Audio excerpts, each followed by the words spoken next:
आप देख रहे हैं बिहार वन न्यूज़ में, आपके साथ मोहम्मद अहमद। इस वक्त मैं मौजूद हूं भाजपा कार्यालय में, जहां रघुवंश प्रसाद के निधन के बाद जो इल्ज़ामात के आरोप चल रहे थे, उस सिलसिले मेरे सहयोगी सचिन ने भाजपा प्रवक्ता अरविंद जी से कुछ बात किए हैं। आइए देखते हैं भाजपा प्रवक्ता ने क्या कुछ बोला।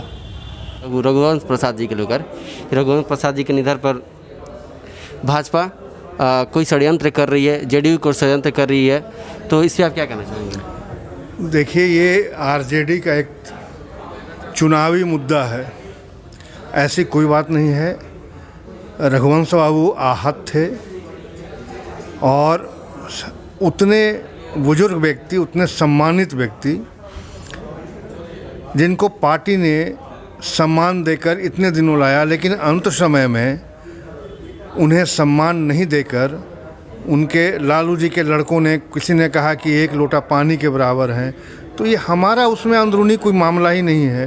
रघुवंश बाबू ने चिट्ठी लिखा लालू जी को, लालू जी ने जवाब दिया। इसमें भारतीय जनता पार्टी का क्या रोल है? कोई रोल नहीं है।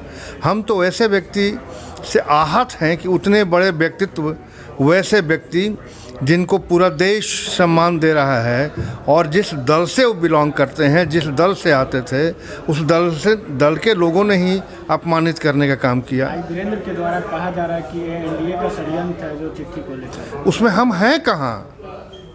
हमारी क्या उसमें रोल है? उन्होंने जो चिट्ठी अगर दी लालू जी को, लालू जी ने ट्वीट करके जवाब दिया, उसमें भारतीय जनता पार्टी कहाँ है? वो ये तो बता दें कि अगर उनकी चिट्ठी में हमारी कोई साजिश है तो फिर लालू जी उनको क्यों जवाब दिए थे कि नहीं, आपको नहीं जाना है, रहना है? तो भारतीय जनता पार्टी का इसमें कहीं से कोई रोल नहीं है। 17 तारीख को प्रधानमंत्री जी का जन्मदिन, उस दिन कांग्रेस के द्वारा बेरोजगारी मांग को लेकर रैली निकालेगी। देखिए, 70 साल के इतिहास में कांग्रेस कहाँ देश को ला के खड़ा कर दिया, इसलिए कांग्रेस का कहने का नैतिक कोई आधार नहीं है।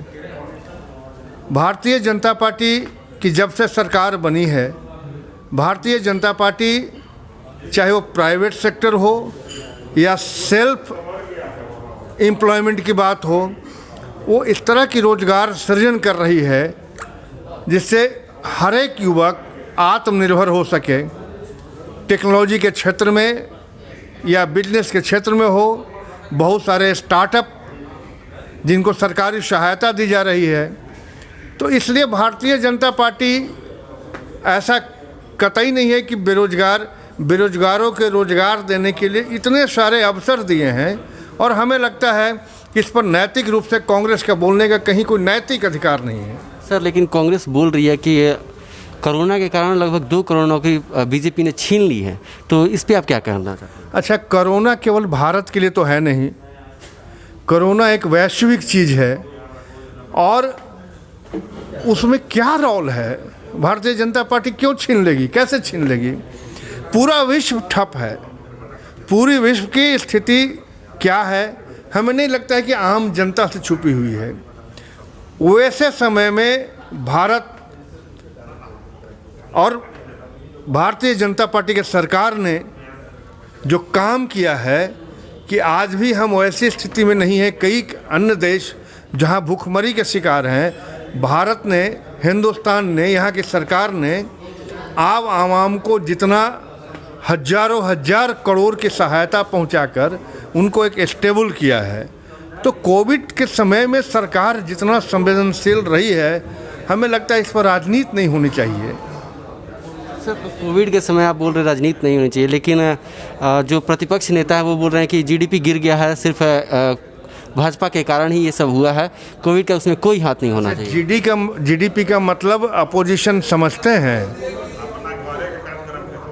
जहां पूरी देश ठप है, कोरोना के गाइडलाइन पूरा विश्व ठप है, उड़ानें ठप है, कहीं उसमें भी जीडीपी तो गिरेगा ही, ये स्वाभाविक प्रक्रिया है इसमें। लेकिन हम फिर भी उसको बचा के रखने में हैं, और हम विश्वास दिलाते हैं कि आने वाला समय में हम फिर उस ऊंचाई को प्राप्त करेंगे, फिर उस जीडीपी के जो ग्रोथ रेट हमारा था उसको प्राप्त करेंगे। और हम विपक्ष से ये कहना चाहेंगे कि जीडीपी का फुल फॉर्म क्या है, इसको समझें, और वर्तमान परिस्थिति में देश जिस संकट के दौर से गुजर रहा है ड्यू टू कोविड पैंडेमिक, इसमें राजनीति नहीं करें, विकास की बात करें, सहयोगात्मक रवैया अपनाएं।